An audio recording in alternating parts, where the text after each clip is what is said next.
अब अपना लोग का नेक्स्ट टॉपिक है अर्थिंग। किन चीज? अर्थिंग। अर्थिंग क्या होता है इसके बारे में आप लोग अब बेस्ट तरीका से हमसे जानने का प्रयास करेंगे। What is earthing? अर्थिंग जिसको हिंदी में कहते हैं भू संपर्कन। भू संपर्कन, भू संपर्क, अर्थिंग। इससे आप क्या समझते हैं? देखिए अर्थिंग का उपयोग अपने लोग कहां करते हैं? ये अर्थिंग होता क्या है? यह एक सुरक्षा यंत्र है। क्या है? सुरक्षा यंत्र। मतलब जैसे अपने लोग का सुरक्षा करने के लिए, समाज का सुरक्षा करने के लिए किसको रखा गया है? प्रशासन को, पुलिस विभाग को। ऐसे ही ये जो बिजली है, करंट है, इस करंट से सुरक्षा प्रदान करने के लिए अपने लोग को अर्थिंग का इस्तेमाल करना चाहिए। किसका इस्तेमाल? अर्थिंग का। इसीलिए इसको एक सुरक्षा यंत्र के नाम से भी जाना जाता है। किससे सुरक्षा? चोरों से सुरक्षा के लिए नहीं है अर्थिंग, चोरों से सुरक्षा के लिए नहीं है, गुंडों से सुरक्षा के लिए नहीं है। किससे सुरक्षा के लिए है? विद्युत से, बिजली से, करंट लगने से सुरक्षा करने के लिए है। कौन सा चीज? अर्थिंग। अब बताइए कि अर्थिंग का इस्तेमाल करते कैसे हैं? अपन लोग अर्थिंग का कैसे इस्तेमाल करते हैं? तो जैसे मानकर चलिए अर्थिंग को हम लोग क्या करते हैं, जैसे मान के चलिए हमारे घर में फ्रीज लगा है, ठंडा ठंडा पानी पीने के लिए, फ्रीज में सब्जी, बस यहाँ सब्जी रखने के लिए, बासी खीर रखने के लिए, सेवई रखने के लिए, वो जो फ्रीज रखा है, कभी कभार अपना नन्ना मुन्ना बच्चा जो है खेलते खेलते जाता है, अगर फ्रीज में कोई टेक्निकल इशू तो नहीं आएगा, क्योंकि वो टेक्नोलॉजी तो है नहीं, उसके अंदर विद्युत का इस्तेमाल किया गया है। जो फ्रीज में कोई खराबी आ गया, और खराबी आने के कारण अगर फ्रीज में करंट आ जाता है, क्या आ जाता है? करंट आ जाता है, उसके गलती से भी अगर बच्चा को झटका लगता है, तो आपका बच्चा को अगर गलती से भी एक पटकन लगा तो आपको नानी याद तुरंत आ जाएगी, क्या हो गया नहीं हो गया। ठीक है, तो उसके बारे में अभी आप जान लीजिए कि अगर वो करंट न लगे, उसकी सुरक्षा के लिए घर में लगाया जाता है क्या चीज? अर्थिंग। क्या लगाया जाता है? अर्थिंग। ये अर्थिंग क्या करता है कि ये जो आपका कहीं पर अगर शॉर्ट सर्किट होने की वजह से करंट आएगी, तो ये करंट क्या करेगा कि आपका कनेक्शन अगर तार का अर्थ के साथ है, तो ये अर्थिंग का प्रतिरोध का मान ज्यादा होता है। धरती का 1000 ओम प्रतिरोध होता है। प्यारे साथियों, धरती का प्रतिरोध कितना होता है? तो 1000 ओम। कितना ओम? 1000 ओम। जब इनका प्रतिरोध का मान ज्यादा होता है, तो प्रतिरोध का मान जब ज्यादा होता है, तो यह छोटा मोटा करंट जो झटका लगने वाला रहता है, उनको यह अपनी ओर आकर्षित करके धरती में समाहित कर लेता है। किसी के पास 1000 रुपया है, किसी के पास 1 रुपया है, तो 1000 वाला लात मारेगा तो 1 रुपया कहां जाके गिरेगा पता चलेगा? ऐसे ही है कि 1000 ओम जब धरती के पास है, तो कुछ छोटा मोटा जो करंट लगता है झटका, वो करंट शॉर्ट सर्किट की वजह से आता है फ्रिज में। और वही शॉर्ट सर्किट का जो करंट है, अगर आप घर में अर्थिंग यूज किए हैं, क्या यूज किए हैं? अर्थिंग। तो जब आप घर में अर्थिंग यूज किए हुए रहिएगा, तो वो जो शॉर्ट सर्किट का करंट है वो धरती के अंदर चला जाएगा, समाहित हो जाएगा। इससे क्या होगा कि आपका जो उपकरण है, विद्युत उपकरण, चाहे फ्रिज हो, चाहे पंखा हो, या कोई अदर उपकरण हो, वो आपको खराब होने से बच जाएगा। तो और भी, और आपको झटका लगभग नहीं लगेगा। इसके इस्तेमाल किसका करने से? अर्थिंग का इस्तेमाल करने से। किसका इस्तेमाल? अर्थिंग का। तो क्या आप अपने घरों में अर्थिंग लगवाना पसंद कीजिएगा या नहीं कीजिएगा? बताइए। पसंद तो कीजिएगा, क्या है कि आपका बच्चा सुरक्षित रहेगा, आप सुरक्षित रहिएगा, आपकी पत्नी सुरक्षित रहेगी। तो इस तरीका से अर्थिंग का इस्तेमाल करना चाहिए या नहीं करना चाहिए? तो करना चाहिए। तो आज से घर में अर्थिंग लगाना स्टार्ट कर दीजिए। नहीं लगा है तो लगाइए। ठीक है, तो चलिए इसके बारे में अब डिफिनेशन लिखते हैं। लिखिए, यह एक सुरक्षा यंत्र है। क्या है? सुरक्षा यंत्र। आगे लिखिए, यह एक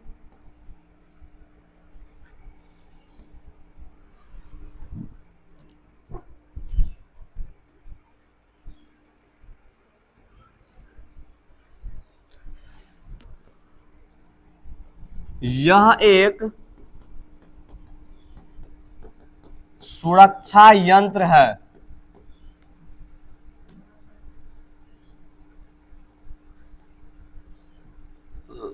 यह एक सुरक्षा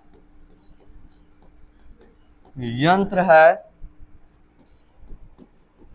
जिसका उपयोग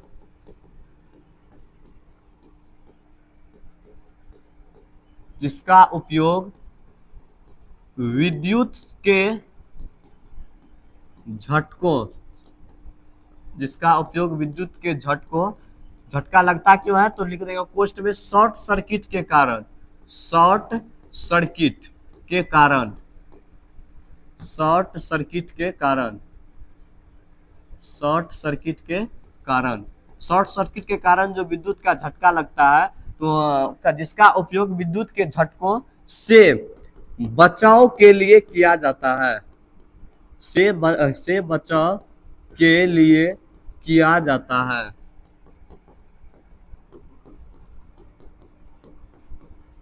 है, इस प्रकार के विद्युत उपकरण को इस प्रकार के यंत्र को तार जो अंदर लगाते हैं, एक तरह से आप इसको यंत्र ही कह सकते हैं, अर्थिंग है। अर्थिंग को एक मतलब एक मशीन टाइप का ये होता नहीं है, बशर्ते एक तार अलग से देना पड़ता है जिसको हम लोग अर्थ से कनेक्ट करते हैं, उसको बोल सकते हैं अर्थिंग। तो यह कह सकते हैं इस प्रकार के यंत्र को, अब हम यंत्र ही नाम दिए हैं तो इस प्रकार के यंत्र को हम लोग बोलेंगे अर्थिंग। क्या बोलेंगे? अर्थिंग कहते हैं इसको। ठीक है, ये था आपका अर्थिंग। अब आगे आता है अर्थिंग का उपयोग क्या क्या सब है। ठीक है,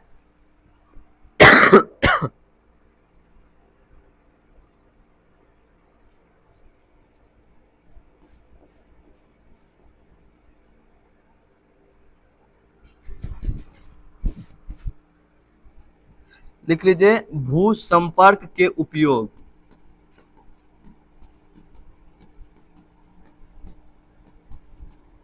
भू संपर्क के उपयोग। पहला नंबर है विद्युत झटका से सुरक्षा देता है। नंबर 1 विद्युत झटकों से सुरक्षा, विद्युत झटकों से सुरक्षा।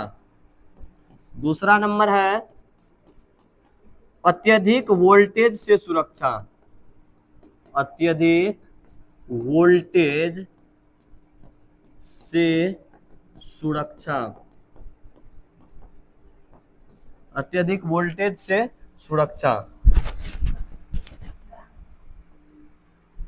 तीसरा नंबर है विद्युत सर्किट से सुरक्षा,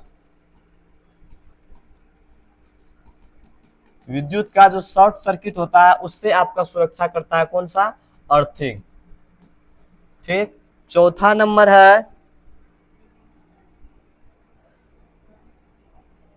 धातु की उपकरण की क्षति किससे सुरक्षा, धातु की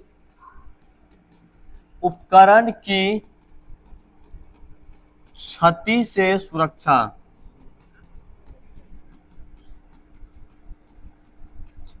इस तरह से उपयोग कीजिएगा, मतलब धातु अर्थिंग का उपयोग ये है कि आप अगर अर्थिंग का उपयोग कीजिएगा तो आपको इन सभी चीजों से क्या होगी? सुरक्षा मिलेगी। ठीक है, तो ये था अपना टॉपिक अर्थिंग। कौन सा टॉपिक था?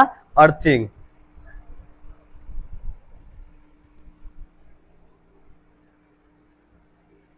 अब एक इंपॉर्टेंट पॉइंट है अर्थिंग के बारे में, वो आप स्टार दे करके लिख सकते हैं। लिखिए भू संपर्क तार को पृथ्वी में, भू संपर्क तार को पृथ्वी में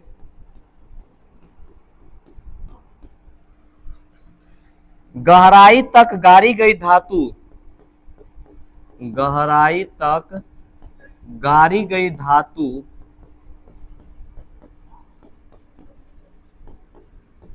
गहराई तक गाड़ी गई धातु की प्लेट या छड़ से जोड़ा जाता है,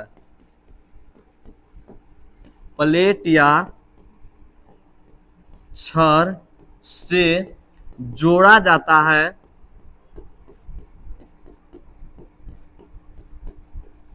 प्लेट या छड़ से जोड़ा जाता है ताकि करंट सुरक्षित रूप से, ताकि करंट सुरक्षित रूप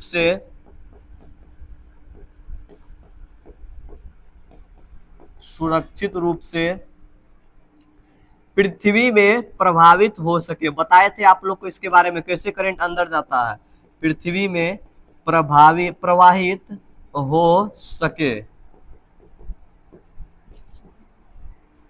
पृथ्वी में प्रवाहित हो सके। चलिए, अब आता है कि विद्युत में तार को किस तरीका से जोड़ते हैं, मतलब घर में अगर विद्युत की आपूर्ति करते हैं तो कितने प्रकार के तार उसके घरों में अपने लोग जोड़ते हैं। चलिए जानते हैं। अगला अपना टॉपिक होना चाहिए, लिखिए घरों में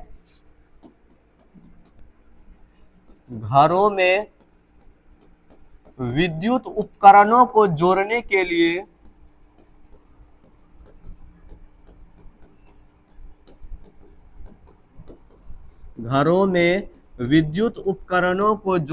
लिए तीन तार का उपयोग किया जाता है।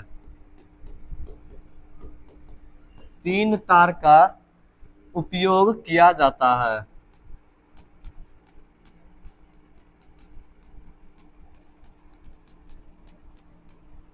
तीन तार का उपयोग किया जाता है।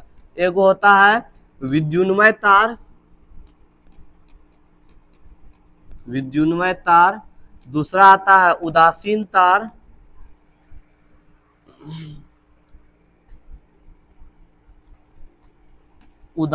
तार, और एक आता है भूसंपर्क तार, जिसको अपने लोग अभी अर्थिंग के बारे में जाने थे, भूसंपर्क तार। यह एक सुरक्षा यंत्र भी कह सकते हैं एक तरह से। ये उपाय है, नो कि यंत्र है, लेकिन आप लोग को हम उपाय यंत्र बता दिए हैं तो उससे कोई दिक्कत नहीं है। आप इसको यंत्र के अगर यंत्र भी बोलिएगा तो यंत्र भी चलेगा, ऐसा नहीं चलेगा, यंत्र भी चल सकता है। ठीक है, विद्युन्मय तार, उदासीन तार और होता है भूसंपर्क तार। तो ये जो विद्युन्मय तार है उसको हम लोग बोलते हैं फेज वायर। कौन सा वायर? फेज वायर या लाइव वायर भी इसको कहते हैं। कौन सा वायर? फेज वायर या लाइव वायर। सेकंड होता है न्यूट्रल वायर,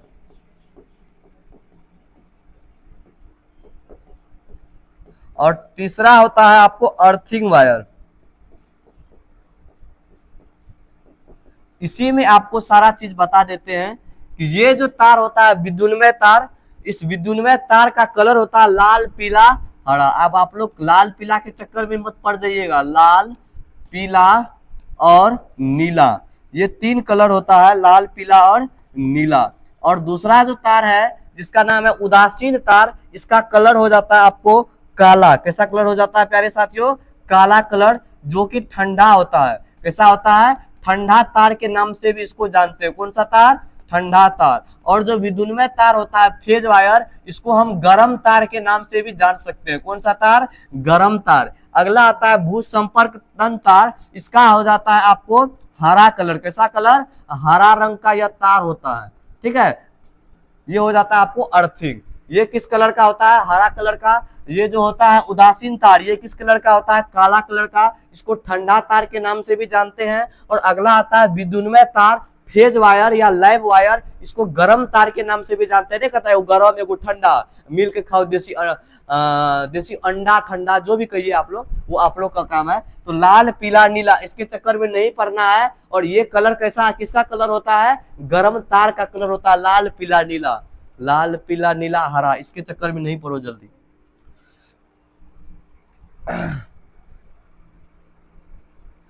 चलिए अब जानते हैं फेज वायर के बारे में। फेज वायर का क्या कार्य है, इस चीज के बारे में जानते हैं। ठीक है, अब आगे आता है फेज वायर। फेज वायर का कौन सा तार बोलेंगे प्यारे साथियों? इसको बोल देंगे अपने लोग गरम तार। कौन सा तार? गरम तार, फेज वायर। इसके बारे में जानते हैं। नंबर एक, फेज वायर का, ये क्या करता है? विद्युत धारा, करंट जो है इसी तार के माध्यम से कोई विद्युत उपकरण तक पहुंचता। लिखेंगे इसी तार के माध्यम से, इसी तार के माध्यम से किसी भी उपकरण तक, किसी भी उपकरण तक विद्युत धारा पहुंचता है। इसी तार के माध्यम से किसी भी उपकरण तक विद्युत धारा पहुंचता है।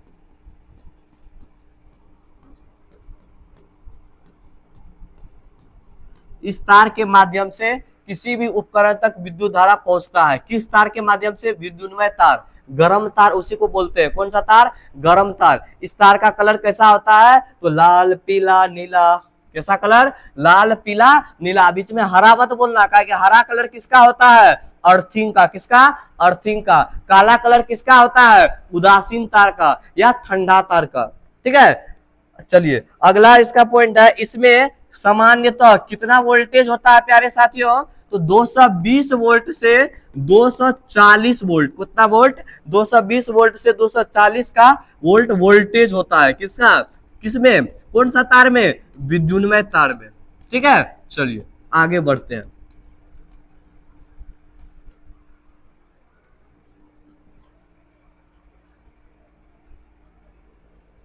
इसके बारे में अगला पॉइंट एक और है कि इसमें हमेशा विद्युत धारा बहेगा ही।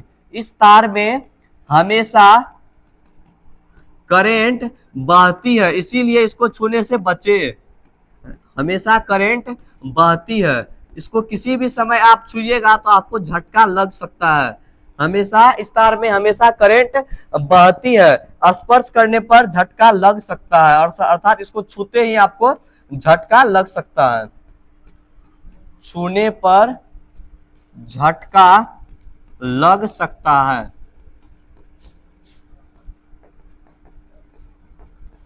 छूने पर झटका लग सकता है। ठीक है, अब आगे जानते हैं, चलिए।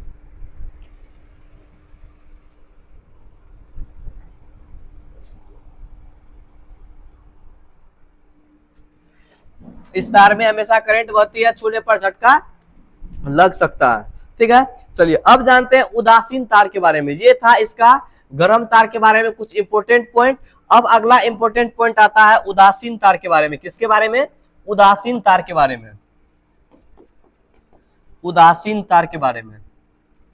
उदासीन, जैसे आप लोग उदास रहते हैं, ऐसे ही उदासीन तार है जो उदास रहता है। क्या? उदासीन तार, नाम से ही लगता है उदास रहता है। कोई धोखा दे देगा तो उदास रहेगा, तो ऐसे ये उदासीन तार है जो उदास रहता है। इसका अन्य नाम कह सकते हैं हम लोग ठंडा तार, जिसका कलर कैसा होता है प्यारे साथियों? तो इसका कलर होता है काला। कैसा होता है? काला, जो कि आप लोग नहीं है, काला कलूटा। चलिए उदासीन तार, उदासीन तार के बारे में अब इंपॉर्टेंट बात है, उसको लिखिए उदासीन तार के बारे में कि नंबर 1, पहला, इसमें वोल्टेज जो होता है लगभग शून्य होता है। इसमें उदासीन तार में हो सकता है एग्जाम में ये आपके ऑब्जेक्टिव में आ जाए, निम्न में से किस तार का वोल्टेज शून्य होता है? लगभग शून्य होता है। ऑप्शन ए विद्युन्मय तार, ऑप्शन बी उदासीन तार, option C earthing wire, earthing तार, चौथा none of this. Option number कौन सा करेक्ट होगा प्यारे साथियों? कमेंट में टाइप करें कौन सा ऑप्शन? ऑप्शन नंबर बी, मतलब ये जो ऑप्शन होगा आपका ऑप्शन नंबर बी करेक्ट होगा। तो इसको याद रखिएगा, इसमें वोल्टेज कितना होता है? शून्य होता है। कितना वोल्टेज होता है? शून्य होता है। किस तार में वोल्टेज 220 से 240 वोल्ट होता है? विद्युन्मय तार में। किस तार में? विद्युन्मय तार में। इसको देखिए, जो चीज हम ऑब्जेक्टिव बना के दे रहे हैं तो समझ जाइए इसका जरूरत है। किसका जरूरत है? जिस चीज का ऑब्जेक्टिव आपको दे रहे हैं वो इंपॉर्टेंट है, उसको याद रखने का पूर्णतः प्रयास कीजिए। किस तार में वोल्टेज 220 वोल्ट से 240 वोल्ट के बीच होता है? तो आपका आंसर होना चाहिए विद्युन्मय तार। उसका कलर कैसा होता है? तो उसका कलर हो जाता है लाल पीला और नीला। कैसा कलर होता है? लाल पीला और नीला। किस तार का कलर? विद्युन्मय तार का। इसको हम लोग गर्म तार भी कहते हैं। कौन सा तार? गर्म तार। और इसके बीच वोल्टेज कितना होता है प्यारे साथियों? 220 वोल्ट से 240 वोल्ट का। इस तार में हमेशा करंट बहता है, जिसको छूने पर झटका लगता है। ऐसा कौन सा तार है? तो आंसर होगा विद्युन्मय तार। और इसके बारे में जानिए अभी उदासीन के बारे में। इसमें वोल्टेज शून्य होता है। अगला, इसमें कोई आवेश मौजूद नहीं रहता है। सामान्यतः इसमें कोई आवेश मौजूद नहीं रहता है। सामान्यतः आवेश मौजूद नहीं रहता है। सामान्यतः आवेश मौजूद नहीं रहता है। अगला, विद्युत उपकरण में दोष के कारण, इसमें लिखिए विद्युत उपकरण में अगर कोई दोष होता है उसके कारण, पूरा आपको पॉइंट लिखा देते हैं। विद्युत उपकरण में दोष के कारण विद्युत उपकरण में दोष के कारण यदि धारा लीक हो जाती है, मतलब कहते हैं ना करंट लीक हो जाता है, जैसे आप लोग का वो लेटर वाला बात कहीं लीक हो जाता है ना, फलना को लेटर लिखे थे, फलना ने चिल्ला ने वो चीज लीक कर दिया कहीं तीसरा आदमी के पास, तो ऐसे ये लीक हो जाता है करंट। कौन लीक हो जाता है? करंट। तो विद्युत उपकरण में दोष के कारण यदि करंट लीक हो जाती है, धारा लीक हो जाती है, जैसे पेपरों लीक हो जाता है, आपका लिखा हुआ लेटर वो लीक हो जाता है, कैसे काम चलेगा? खाली दिमाग से, उसके बाद दिमाग में समझाया गया बातों लीक हो जाता है। क्या बात है, सब कुछ लिखे कर दीजिएगा तो रखिएगा क्या? सब कुछ लीक नहीं करना है, चाहे लेटर हो वो भी लिखने करेंगे, दिमाग में समझाया गया बात वो भी लिखने करेंगे, और कोई अन्य बात भी आता है दिमाग में कुछ लीक नहीं करना है, सबको एकदम पचा के रखते चलो। कहीं ना कहीं भोजन ज्यादा ओवरलोड हो जाता है तो थोड़ा सा बाहरी से ओवरलोड कुछ बाहरी इस्तेमाल करेंगे ना, हाजमोला, तो पचा देगा धीरे धीरे करके। इससे इसमें कुछ हाजमोला डालेंगे लास्ट में जो आपको दिमाग में पचा देगा। तो अभी से जितना समझाते हैं उसको लेते चलना है, क्या चीज दिमाग के अंदर, कहीं और मत। ठीक है, चलिए। तो विद्युत उपकरण में दोष के कारण यदि धारा लीक हो जाती है तो यह उसे कहां पहुंचा देता है? पृथ्वी के अंदर पहुंचा देता है। कौन सा तार प्यारे साथियों? उदासीन तार पृथ्वी के अंदर पहुंचा देता है।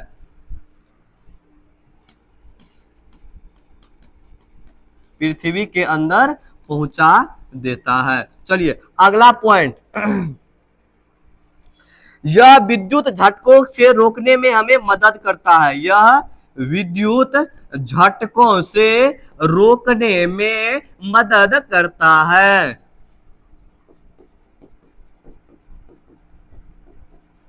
यह विद्युत झटकों से रोकने में क्या करता है? मदद करता है। ठीक है, चलिए अब एक और नेक्स्ट तार रह गया। उदासीन तार बात कर लिए, अब नेक्स्ट तार रह जाता है आपको ठंडा तार। कौन सा तार? ठंडा तार, काला तार जिसको हम लोग कहते हैं। कौन सा तार? काला तार। इसके बारे में बात नहीं किए हैं, चलिए इसके बारे में बात कर लेते हैं। सॉरी, इसमें आपको ये लिखा दिए, एक पॉइंट पीछे वाला लिखा दिए है, यह विद्युत झटकों से रोकने में मदद करता है। ये किसका कार्य है? ये अर्थिंग का है। किसका है? अर्थिंग का। ये इसमें नहीं है जो ऊपर वाले लिखा है। कौन सा तार में? उदासीन तार में। ये उदासीन तार में आपको हो जाएगा कि यह विद्युत परिपथ को पूरा करता है। यह विद्युत परिपथ को पूरा करता है। यह विद्युत परिपथ को पूरा करता है। तो ये था आपका क्या चीज? उदासीन तार के बारे में। और ये जो बीच में लिखा दिया ये है अर्थिंग के बारे में। ठीक है, चलिए अर्थिंग के बारे में इससे पहले भी हम बात कर चुके हैं। अब अपन लोग जानेंगे आवेशन की विधियां। अब क्या जानेंगे प्यारे साथियों? आवेशन की विधियां, मतलब कोई वस्तु को आप आवेशित करते हैं। अभी हम बताए थे आवेशित वस्तु कहते किसको है, अनावेशित वस्तु किसको कहते हैं, ये सारी चीजें हम आपको अभी बता चुके हैं। तो अब अपने लोग जानेंगे कि किसी वस्तु को अगर हम आवेशित कर रहे हैं तो कितने प्रकार से, कितने विधि से हम किसी वस्तु को आवेशित कर सकते हैं। तो हमारी बातों को ध्यान से सुनिएगा, एकदम दिमाग को स्थिर करके, कहीं और दिमाग नहीं दौड़ने लगे, अगल बगल झांकने का प्रयास मत कीजिएगा। हो सकता है कोई आपका दिमाग को बेचकर लेके चला जाए, तो दिमाग को स्थिर रखने के लिए इस्तेमाल कीजिएगा।